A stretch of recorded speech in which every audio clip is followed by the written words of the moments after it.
I want to thank everybody for coming. My name is Destiny Stewart. I'm a senior public relations major, community development minor from Chicago, and I serve as the treasurer for Howard University Public Relations Student Society of America. And today I'll be introducing our HU alumni panelists. So I'd like to start by introducing Charreah Jackson. She is a communications consultant, global coach, and founder of her coaching program, Shine Army. After university in 2007, Jackson began her career as an editorial assistant at Essence magazine. She then continued on to become the senior editor of the magazine for a decade. Jackson has experience working for a fashion and beauty PR firm that had large clients such as Noxzema, House of Harlow, and Tresemme. Her clientele ranges from Fortune 500 companies to community organizations, including Uber, Chase, Dress for Success, and Warner Bros. Jackson is also the author of Boss Bride, The Powerful Woman's Playbook for Love and Success. Now I would like to introduce Blake Newby. She is a freelance beauty writer with bylines in publications such as The Zoe Report, Allure, Cosmopolitan,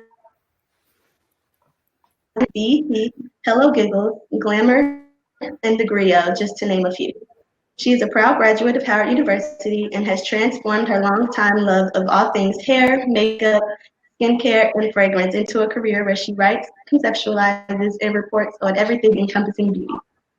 Now I would like to pass it off to my co-champion, Eliza, to introduce the UF alumni. Hi everyone, it's such a pleasure to be here alongside all of you today. My name is Eliza Philbin and I'm a senior here at the University of Florida, and I hold the position of Vice President of Media for the Association for Media Professionals, or as we call it, AMP. I'm so honored to be co-hosting this event with Howard University, and also so honored to be introducing the University of Florida alumni, Trimaine Sheffield. He has worked in various roles in product management and development, working for organizations such as Home Depot and Mohawk Industries. During this time, Sheffield honed the craft of luxury design, launching his own company while building a clientele base through his professional circles. He is currently working on his first collection, set to release this winter. Sheffield attributes his outlook and thirst for fashion to his desire for unencumbered self-expression now and not later. During Sheffield's time at the University of Florida, he was involved with the Black Student Union, Florida Blue Key, and Fashion Exclusive, which became a springboard for his interest in fashion. In his senior year as an undergraduate, Sheffield was also inducted into the UF Hall of Fame. I'd also like to introduce Janna Gilstrap. She is a fashion designer and founder of Janna Yvonne. Originally from Atlanta, she currently resides in New York City, running her own clothing line while working for Muir, a tech wellness company. Gilstrap's journey into the fashion industry started in retail with various roles in fashion, working for companies like Michael Kors, Marc Jacobs, Macy's, and Ross. After graduating from UF, she began styling some small projects and local celebrity artists, which eventually sparked the birth of her company in 2017. Her designs have been featured in Vogue Italia, and she has done collaborations with Netflix and RCA Records. During her time at the University of Florida, she was actively involved in the Black Student Union, Preview Staff, Fashion Exclusive, the Florida Cicerones, and is a proud member of Delta Sigma Theta sorority. Now I'll turn it over to Ruby to introduce our moderators. Hello, everybody. Thank you again for coming to today's panel. My name is Ruby Avery. I'm a junior public relations major, Spanish minor from Connecticut, and I currently serve as the secretary for Howard University's Public Relations Student Society of America. Today, I have the pleasure of introducing to you all Ms. Yasmine Parrish. Yasmine Parrish is the Chief Action Officer and founder of Muse Makers Management Incorporated, a talent, influencer, and brand management agency that oversees all influencer partnerships for the Honest Company's baby division. As a seasoned communication and brand strategist with over a decade of experience working with CPG brands, nonprofits, and entertainment businesses, Parrish has worked with notable brands like Target, Google, NYX Cosmetics, and Oma Beauty, alongside notable influencers like Ashley Everett, Nicole Lionel, and Zarina Akers. As a lover of all things creative with a sweet spot for urban culture, Parrish strategizes ways to elevate the voices and experiences of Black people. With a track record of translating any brand's voice and vision into engaging digital and experiential campaigns to meet stated goals, Parrish understands how to create win-win partnerships. And now I'll pass it over to you, Ms. Parrish, so that we can get into the elephant in the room.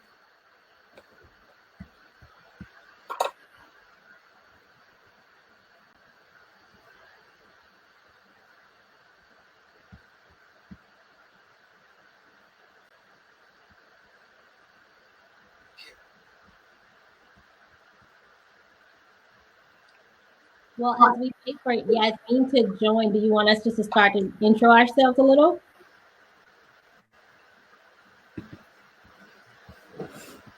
She's here. She was in the sound tech. So, hey, and welcome, everybody. I'm Charreah, one of the Howard panelists. Yasmine's a fellow Howard grad. We're excited to be here. So maybe for the panelists, we could just talk about how did each of us get started in the industry. Yeah, hi, this is Amy Summers. I'm gonna just join you guys until Yasmine can join up with us. Welcome everybody. I just wanna start out by, if we could go around and we'll start with you, Blake. How did you feel like your college experience prepared you for the fashion and beauty industry? So I'm sure that everybody on this panel can attest that breaking into the industry is just as hard as people say it. People are not lying. And I think that going to Howard, as we endearingly call it, the Howard hustle, that it teaches you, it really set me up for success when I moved to such a high octane city like New York City, where everybody is really chasing the same dreams and the same goals. And I would say that Howard being, number one, so competitive in itself, just when you're there, it really taught me how to compete when I got into the real world, especially into the industry that I wanted to be in, which was beauty. And it really gave me that, that not taking no for an answer attitude, hustling by any means to get things done, to make things happen for myself. And that's something that I truly believe I could have only learned and cultivated going to a school such as Howard University. Awesome. So how about Trimaine? How about you go next? Okay. I think the one thing that there are a lot of things Jen and I share in common, but one of the ones that really, I would say, helped me kick off my interest and my career in fashion was Fashion Exclusive at the University of Florida. It's an annual event, and it's headed up by an executive board, and you bring models on. It's the whole shebang. You get the opportunity to design an entire range of, honestly, collections, because there are several different looks that you bring to the stage. And during that opportunity, I was, kind of briefed on what it's like to work with other fashion brands. We used sponsors in order to work with us and deliver the product on the stage. And it was really a testament to how you collaborate with others. The Fashion Exclusive was by far one of the most culminating experiences for me, and one of the key factors in solidifying my interest in the fashion industry, solidifying my interest as a person who wanted to design. I became fully invested at that point in grabbing a needle and thread and taking it from top to bottom. I will never forget Kiana McGill. She was one of my friends who taught me how to use a sewing machine. And that's where it really kind of took off for me. So privileged to have that moment and then share it with other people like Janna, like Kiana, and several of the other members of the Fashion Exclusive family. Maybe they're on here today, maybe not, but that was really the start for me.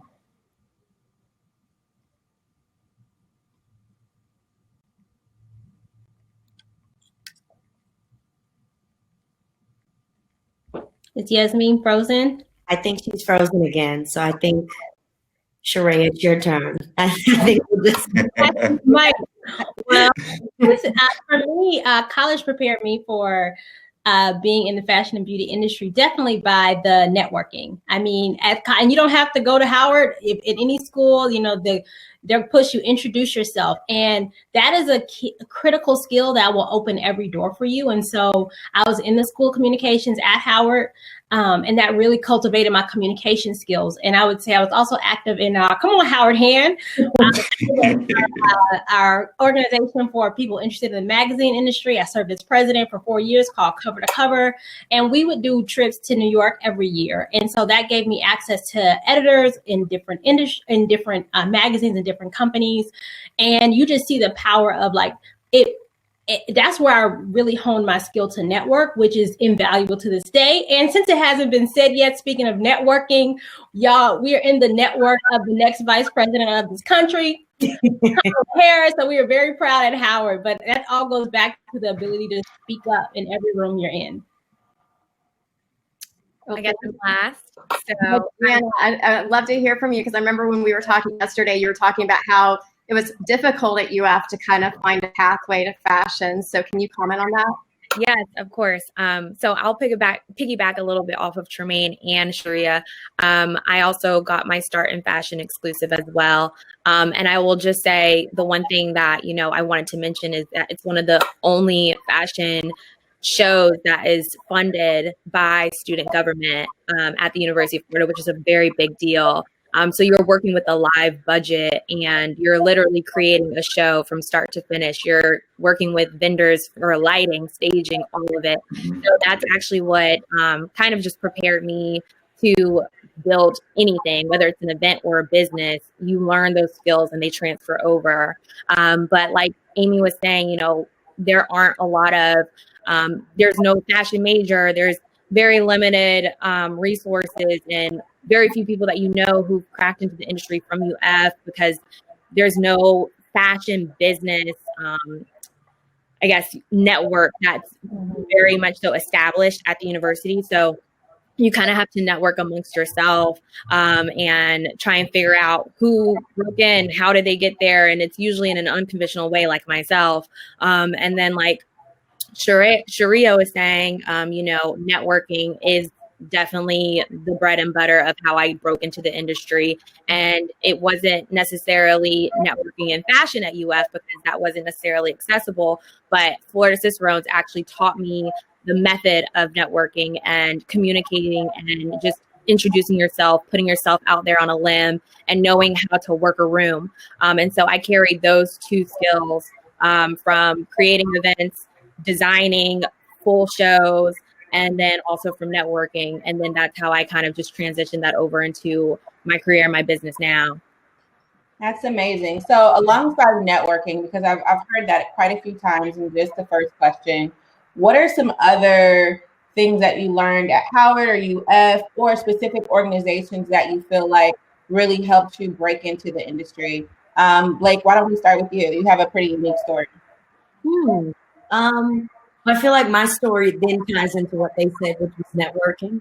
But I think too, I think very much seizing the moment is something that I learned at Howard, is when you are in those spaces and you do have the opportunity to be around, be it editors, be it fashion designers that you look up to, use that time to really make yourself stand out. And that's what I feel that Howard really taught me, was how to, when I am in those spaces with so many people, how to really make a name for yourself and how to stand out in spaces like that. That's amazing. And what about you, Trimaine? A different organization. I was in student government. Very, very polar. Like, you would not think that would facilitate fashion in any way, I don't think. But to echo everyone's point of networking, it was very powerful for that. I think that beyond the networking, there was a lot to be learned just for the sentiment and the ability of being able to stand up and step up for yourself. And so this is more of a soft skill that I got working with student government and just being able to be a champion for myself. It definitely taught me that. I think that, one of the things, just to maybe let's get into our element here at the University of Florida, there are obviously glaring racial differences. And being in student government, you saw those lines very clearly sometimes. And being able to experience that, it kind of let me know, you've got to adapt. You've got to really not only work your network, but understand how it's working you, so that you can use that to your advantage. And as I grew to learn that, I felt like I was more in my element, networking and walking up to a white person or another person of color became more commonplace. It became something, and not to say that you can't do that at another institution, it just became very commonplace, being in an organization where you had no choice but to do it. I really credit the University of Florida for doing that, because, we have to find our ways of branching out as a people, as a minority. And I got that challenge there. I think that's a really good way that it translated into my career. I think that's awesome. I think quite a few of us on the panel are all from Atlanta. And I know in Atlanta specifically, it can be more difficult depending on where you grew up to kind of reach out outside of like our race. And so I think that's really insightful what you said. So how about you, Charreah? Well, for me, the first is I was a student ambassador at Howard, which were our campus tour guides. And one of the things as a student ambassador, I think is important for any career is to know the landscape. So even as a student, I knew the campus, I knew the history of the organization. So I think for anyone in any industry you're looking to go in, know the landscape, know the players. And the second organization I want to shout out is the Hilltop, which is Howard University student newspaper, which was founded by Zora Neale Hurston in 1924. And I worked on the Hilltop all 4 years. I was managing editor my junior year. The first year the newspaper was daily. But my freshman year, what got me in the door was I emailed to join the Hilltop the summer before my freshman year. I graduated high school that May. In June, I'm emailing the editor-in-chief, Joseph Sawyer, like, hey, I'm trying to get on. And so when I got to campus and I went to the first meeting, he had already assigned me a story, but I say it to say, when I got to campus and I saw like so many people, the office was packed of people trying to get an assignment at the first story. They would have story meetings. I remember those meetings. Yes. And everybody didn't leave with a story. So I see that right of the year Charreah was managing editor. So we go way back. When me and Yasmine knew each other before Howard.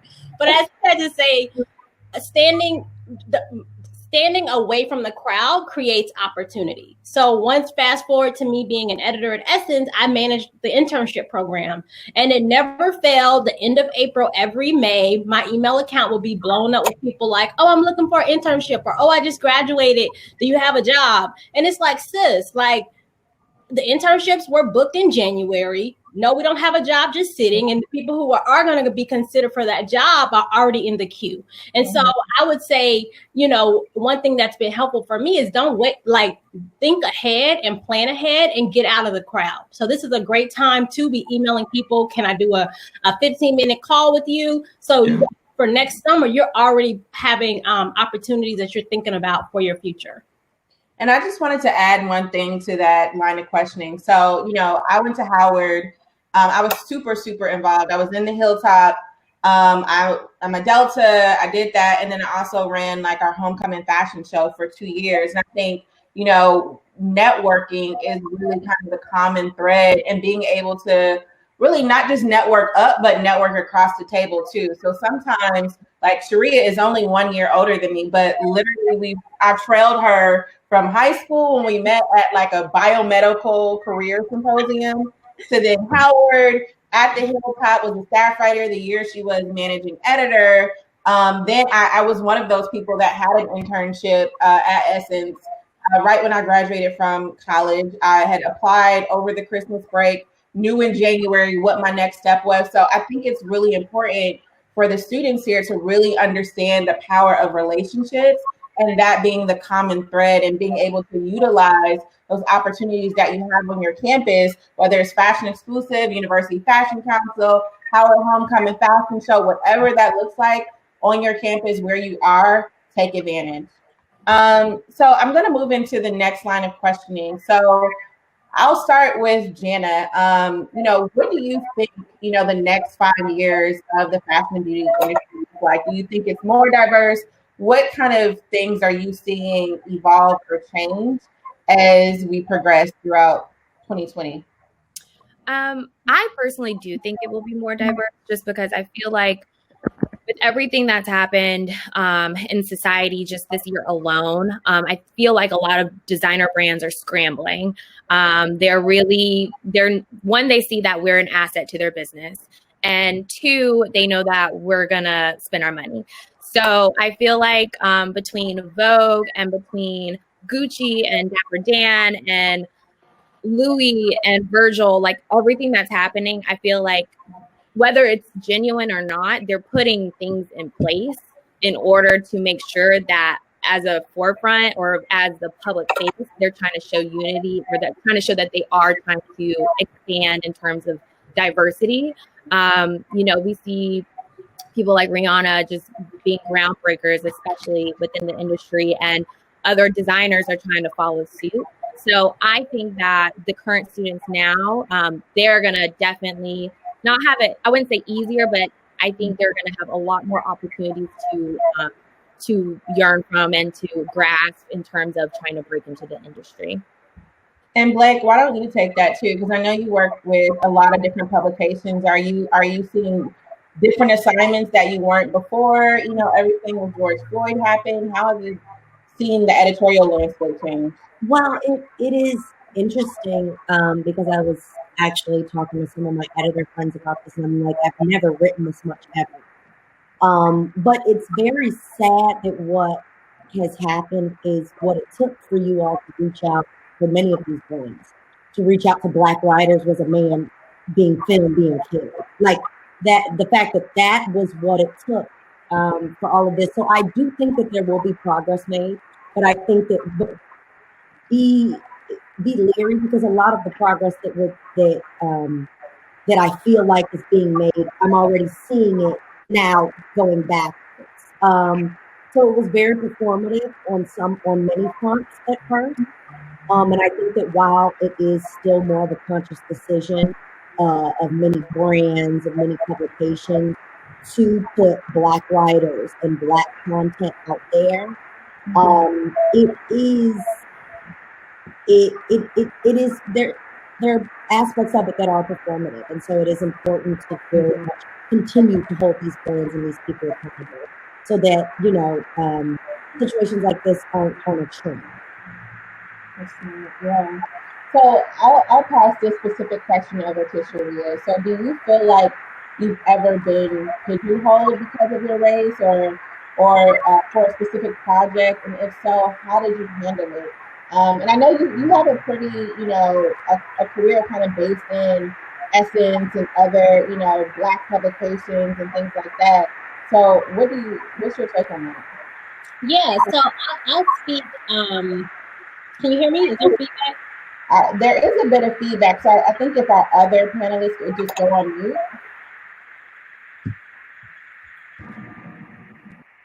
Got it. Okay. And we'll mute each other talk.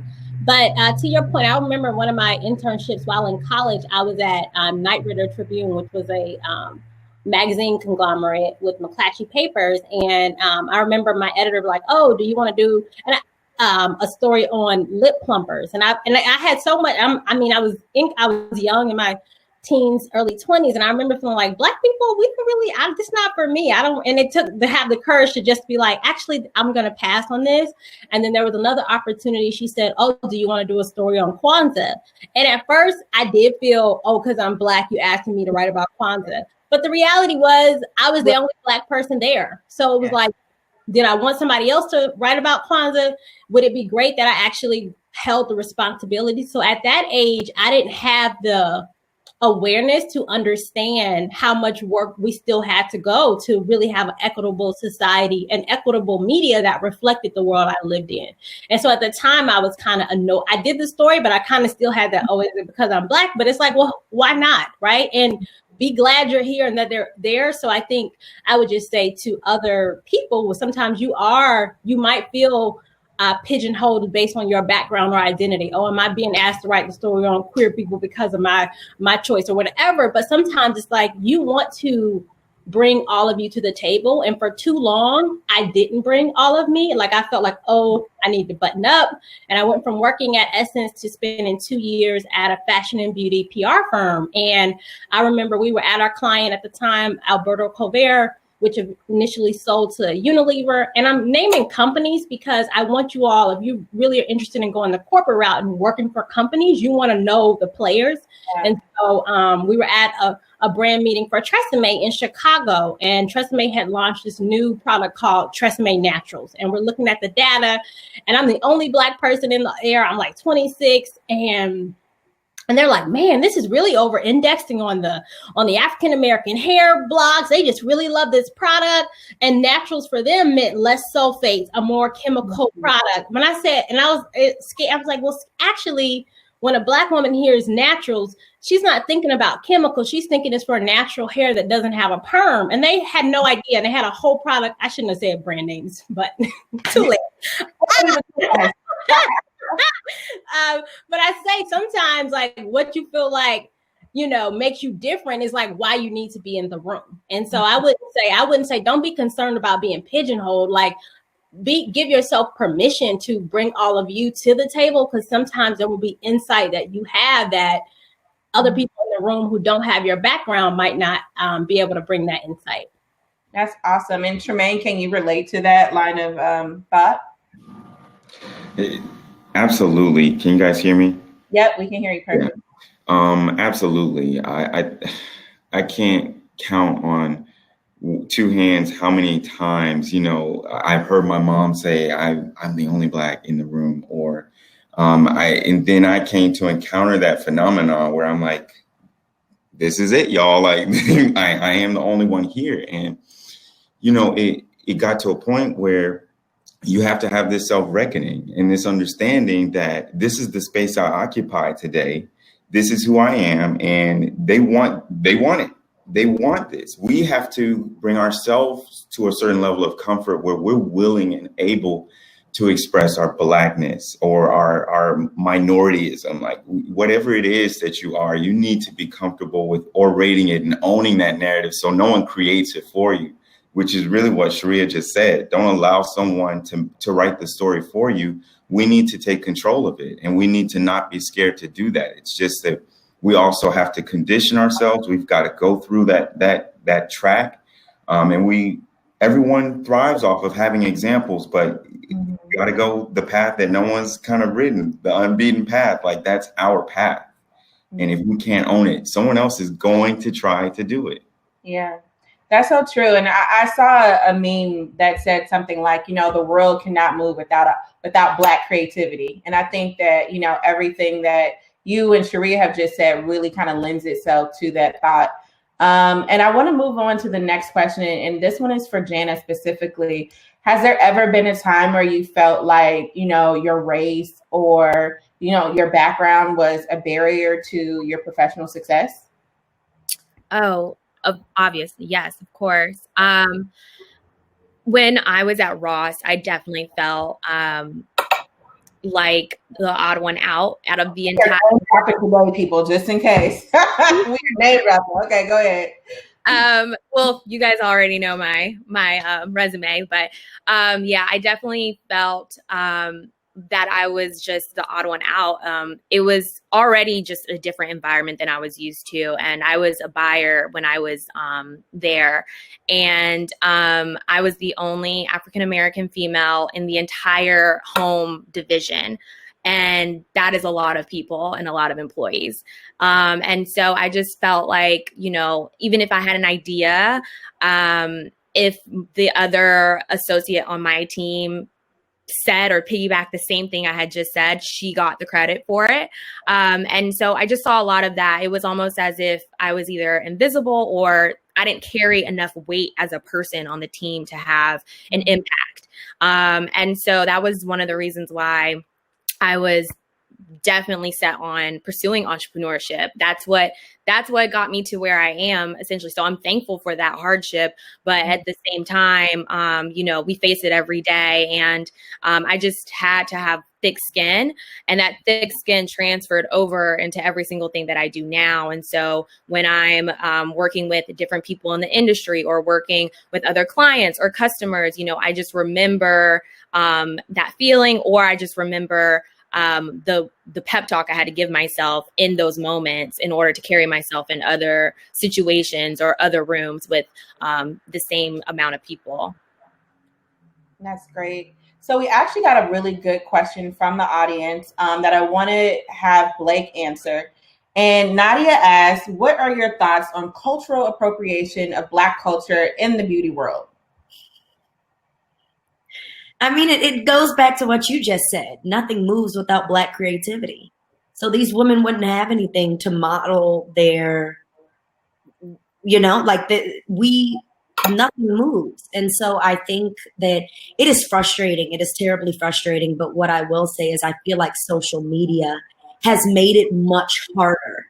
You look at brands like Diet Prada or brands like Estee Laundry, which have these huge platforms that call out situations like this. Mm-hmm. So while it still happens, and it happens all the time, social media has made it a lot harder for them to get away with doing such things. Mm-hmm. Even when Kim Kardashian wore the braids and they were like Bo Derek braids, social media turned into a frenzy. And so while it is frustrating, I will say that what is refreshing to see is that this almost like clockwork, the second it happens, the second things get posted to Instagram, the second a brand launches something, it is almost always called out just like clockwork. If it is a situation of appropriation. That's great. Charreah, do you have anything to add to that? Well, sorry, can you hear me? I put my mic back on. But I was going to say, co-sign everything, and I don't want to repeat what was said, but I will say how we see, because cultural appropriation only happens because we live in a society that values Black creativity and not the creators, right? And so that happens. We see how that shows up, both also from a media perspective. So even particularly, I saw the difference if I was saying, hey, I'm calling from Essence, now I contribute to Elle and the New York Times, and I see the difference,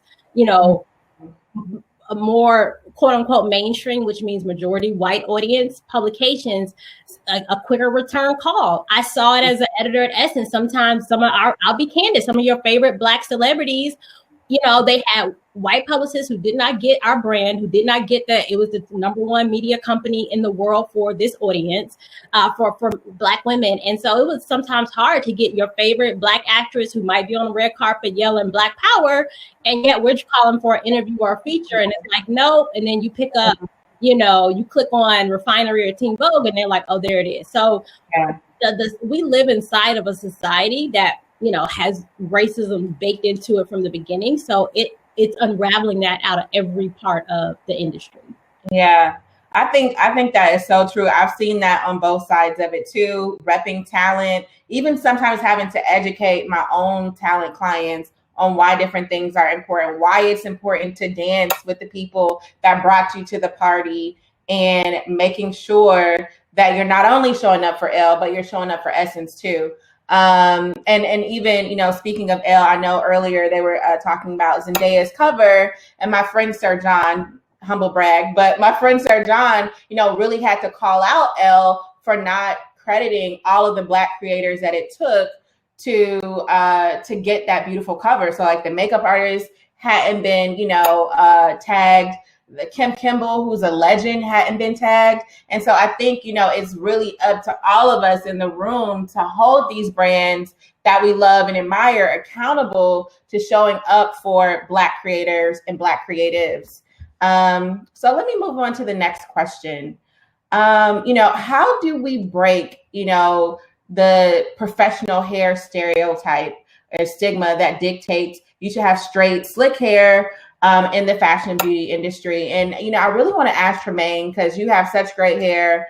I'm sure it's really a part of your look. So how do you kind of navigate that?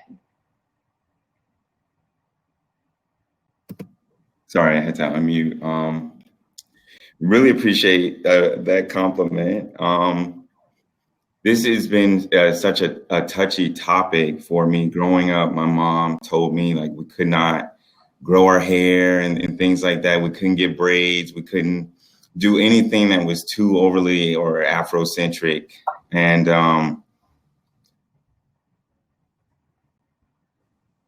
all right, coming into my adulthood and taking on careers in a white male dominated atmosphere where, you know, you feel like if you walk in with braids or cornrows in your hair, someone's going to look at you. And then as I started growing my hair out, I was just like, what am I going to do? Like, how do I tame this and stuff? I didn't grow up learning how to do that. And I figured out how to tame that. I tamed my hair and brought it back into a more sleek look and things like that. And it got to a point where I was like, this is too much. Like, I don't want to have to do this all the time. And I had to have a conversation with myself and say, is this just something that I am holding on to? Is this a stigma that I've kind of put on myself as a result of what I learned in the condition of my environment? And as I came to reckon with that, I started to understand that if you don't want me in the workplace with my hair and cornrows, if you don't want it knotted up or anything, then I can go find something else to do. Someone else will take it. And if they will take it, then that means that's the culture that's right for me. Just to kind of give you an example, and Amy and I did actually talk about this. And after that conversation, you know, I used to wear cornrows to work sometimes, but my work environment changes. I'm interfaced with a lot more executives now, and I was afraid to wear braids here one time. And I was just like, you know what?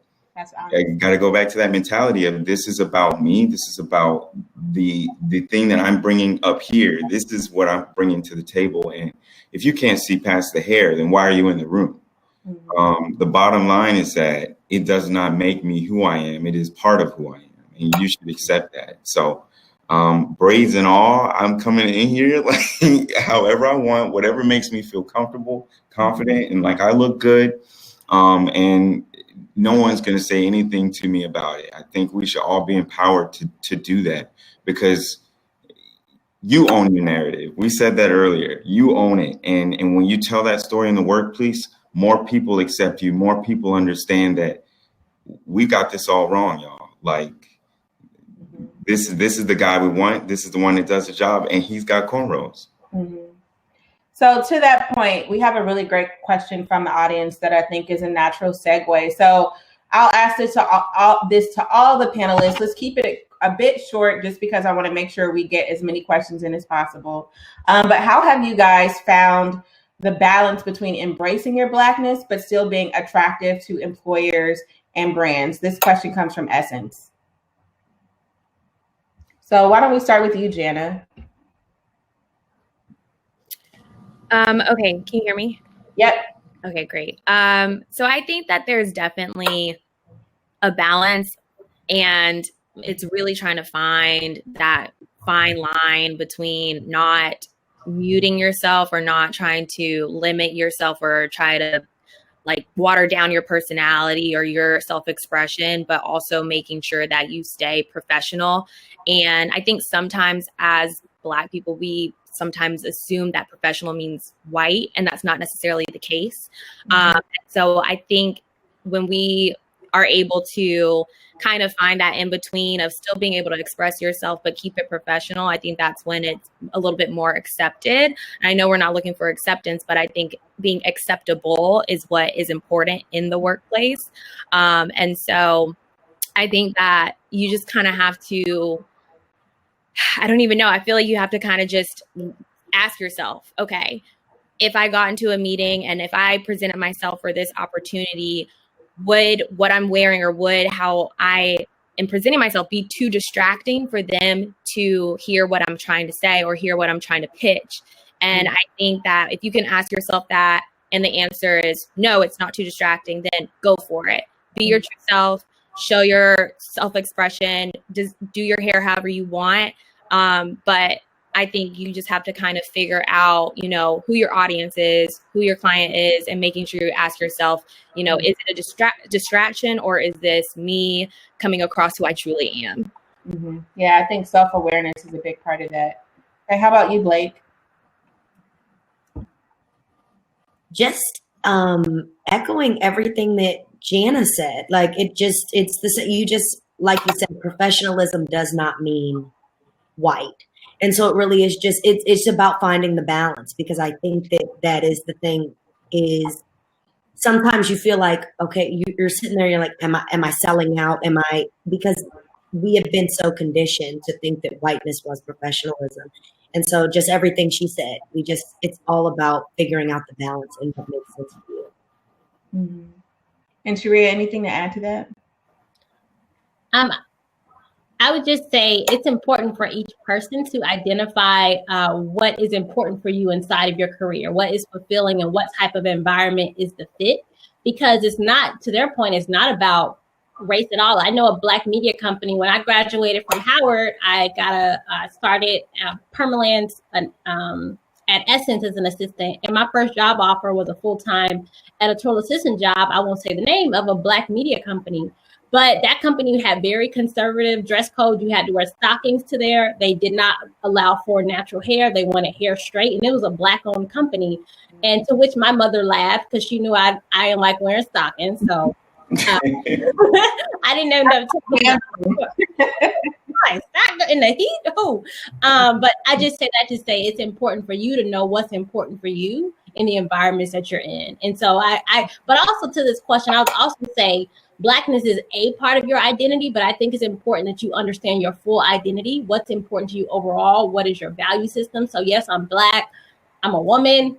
I'm a minister. So it's a lot of things that I have to give myself permission. And in different rooms, there'll be different parts of my personality that I might lead with, but I still give myself permission to bring all of me everywhere. I love that. I see another question. Essence is coming with amazing questions today. And she asks, as freelancers, how have you all managed to stay motivated and inspired throughout your career, but also in hard times like 2020? Charreah, why don't you start with that one? Because I know you've had a lot of transition in your career and in your life, just even in the past year or so. So why don't you give that a start? Yeah, from the freelance side. So, because I'm separating, I do not believe in being a starving artist is what I'll say first. And so I think a lot of times as creators, we put pressure on our creativity that it has to be our only source of revenue. And so I have fun as a freelancer because I have identified how do I get steady revenue inside of my skill set. And so freelancing by its nature, oftentimes, if you're a freelance writer, unless you have a regular contract, it can be a hustle. And I have friends who are full-time freelance writers who, are going in that grind. But for me, I like to know my next check, then go create from a space of not feeling the pressure. And so I just want to say that first is like, give yourself permission to understand the business and your skills to make money. Now, the other side of that coin is this is the best time to be a Black freelancer and to be a freelancer, period, because people are hungry for content.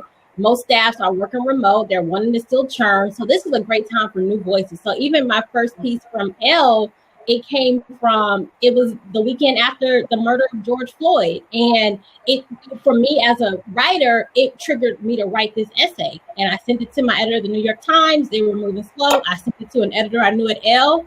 Boom, she put it up. And so I just say that to say it was from giving yourself permission to create. But I do just want to say, make sure you're taking care of you, that you don't put so much pressure on your creativity that it will stifle you from being able to freely create because you're worried about the bills. Awesome. And I definitely want to go to Blake next, because you've made a whole career of freelancing and you contribute to so many different amazing publications. It's hard. This is hard. Being in the house and then dealing with everything. This is not fun. I'm going to be it is. I have had to completely learn how to readjust. My life has done a complete 180. So for example, while I am freelance, I was a member of this co-working space called The Wing. So it was a place where I could go that was nice, that was creative, where I could sit. I can't do that anymore. I am stuck in a house and I am supposed to write for hours and churn out content while still dealing with what's going on. For the longest, we were dealing with the election, not knowing the results. That in itself was stress put on us. George Floyd, there's so much that has happened that it's hard. Like I find myself sometimes zoning out. Like I'll have days where I'll text my friends and I'm like, I have not done anything today. I'm on deadline. I have not done a thing.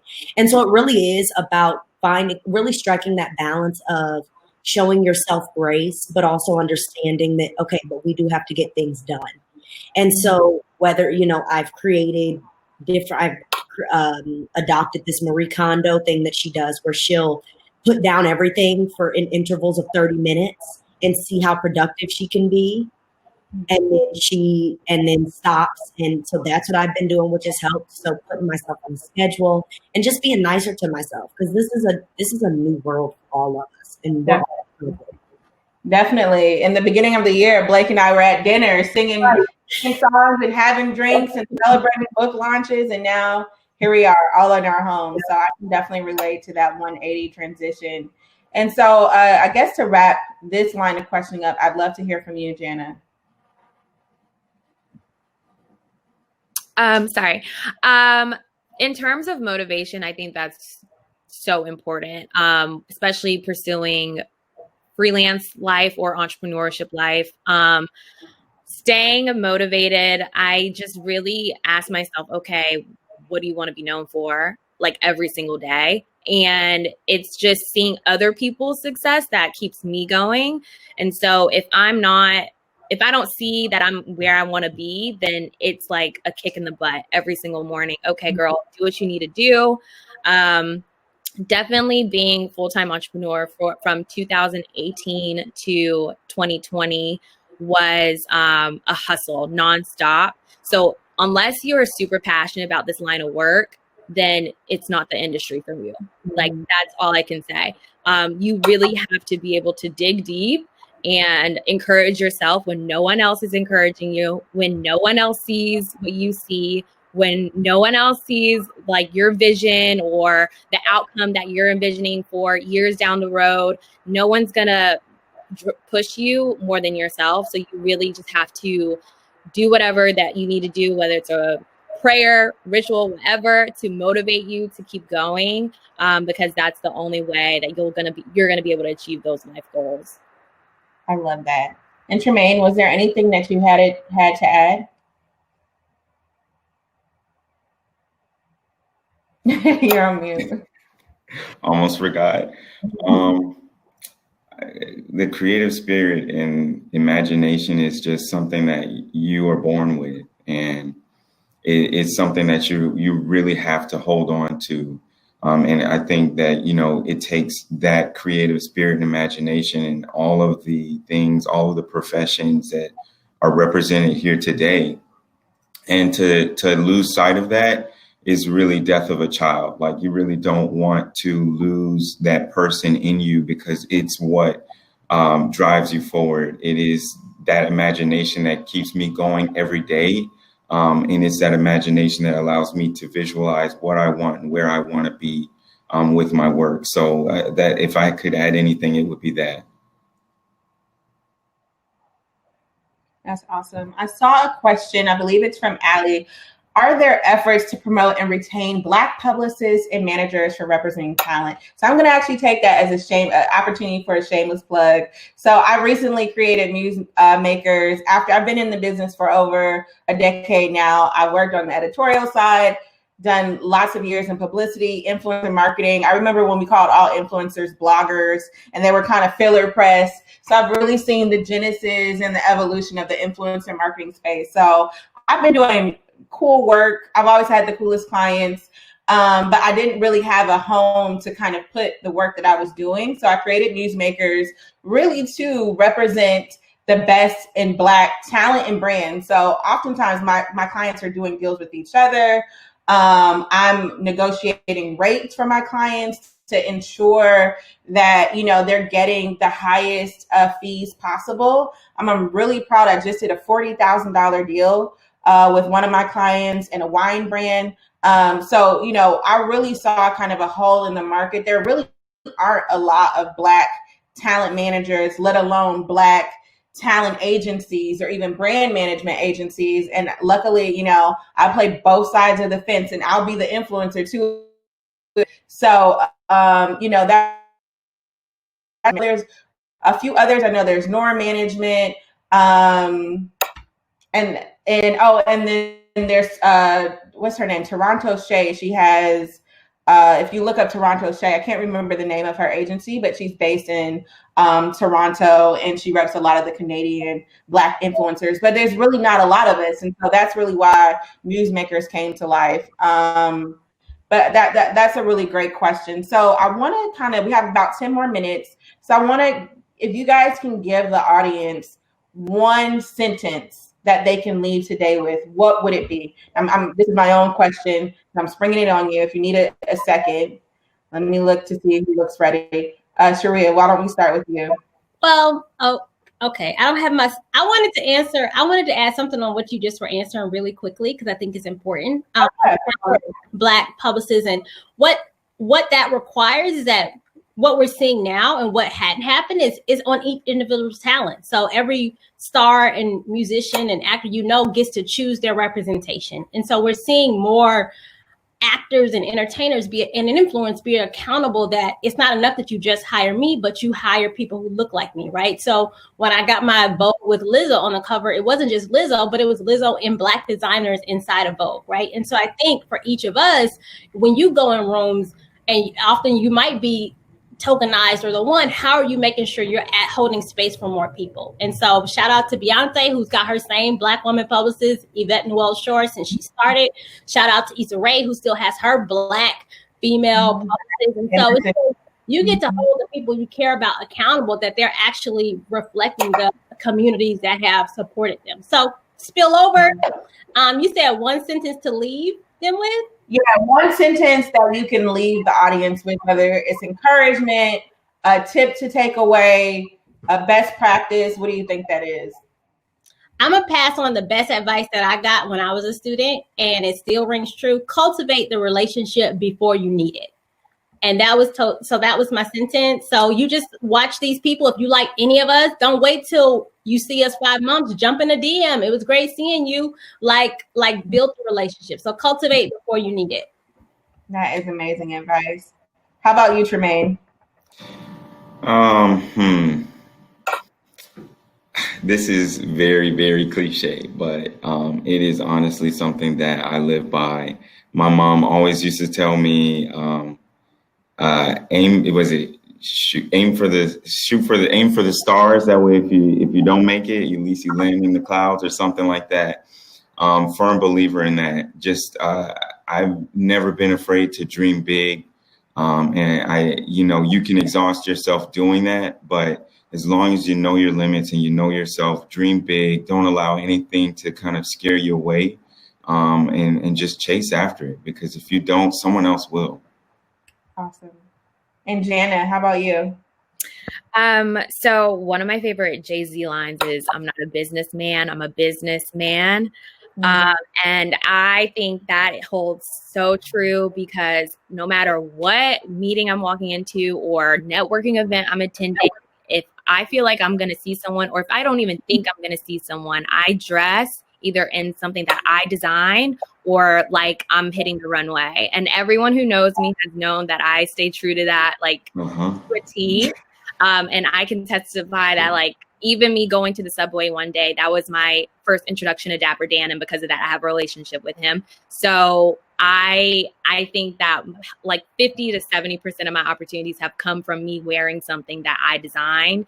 And if you carry yourself like you are the business, because you are, then that will open even more doors for you. I love that. And I always say that I am in the business of me before I work for anybody else. And that's why even when we were introducing and Amy and Ladora were trying to get my resume, And, you know, my introduction is like, no, you have to add newsmakers in there too, because before there was an honest company or before I'm part of any other thing, I am in the business of me. And wherever I work, I'm still team me, and I'm just lending my genius to these companies. So, Blake, why don't you give us your last words of advice? Mine is a little cliche as well, like Trimaine said, but don't shrink yourself to make others feel larger. That is something that I wish I wouldn't have done early in my career. I did a lot of that, particularly because, like most of us, I was most times the only Black girl in the space, or the only, and you really do feel the need to almost dumb yourself or water yourself down to make those around you not feel uncomfortable or not feel, offended by your presence. And don't do that. Stand in who you are, walk into the room with your head held high, and the rest will follow. That is amazing. Thank you guys so much for attending today's panel, sticking with us through the technical issues. Look ahead for next week's episode. We will be right here at Wednesday, November 18th at the same time from 4 to 5 p.m. EST, and we will turn our focus on addressing elephants in the healthcare industry. Joining the panel will be a new set of HU and UF alumni ready to answer all of your burning questions. Please tell a friend to register now, and don't forget to fill out the survey to win a chance for a $25 Amazon gift card. We put a link in the survey in the chat, so once you get a chance, fill that out, get a chance to win that gift card. And thank you guys so much for joining us. It was a lot of fun, and I think that this was such a dynamic conversation. Thank you. Thank you. Thank you for having us. Yes, yes. All right. See you guys next time.